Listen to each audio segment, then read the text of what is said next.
আজ অনেক দিন পর মামার বাড়িতে এসেছি, তাই মামা আজ নিজের হাতে রান্না করছেন। চলো বন্ধুরা, তোমাদের সাথে সবটা শেয়ার করি।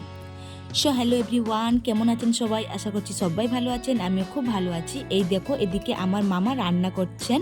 খুব সুন্দর হয়েছে না? কালারটা দারুণ হয়েছে। আমার মামা আজ নিজের হাতে মাংস রান্না করছেন আমার জন্য। এই দেখো, এদিকে আমার দিদা সর্ষা বাটছেন, কি একটা তরকারি করবেন।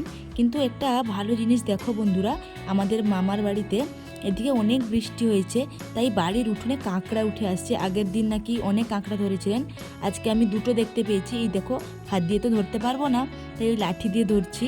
একটা ধরেছি, তারপর আরেকটা দেখতে পেয়েছি, এটাকেও ধরে নিলাম। কি সুন্দর, এই ফার্স্ট টাইম আমি কাঁকড়া ধরলাম। তবে এত ছোট, আগে অনেক বড় বড় দেখেছি, এত ছোট। আর এইদিকে দেখো, মামার মাংস কষা হয়ে গেছে, তাই আমার মামা আমাকে মাংস দিলেন টেস্ট করার জন্য। দেখো, ফার্স্ট টেস্ট করলাম, সত্যি খুব দারুণ হয়েছিল। এদিকে আমি না, আমার বোনেরাও ছিল, সবাই মিলে আমরা কষা মাংস খাচ্ছিলাম। বন্ধুরা, কাদের কাদের এভাবে মাংস কষা খেতে ভালো লাগে নিশ্চয়ই জানিও।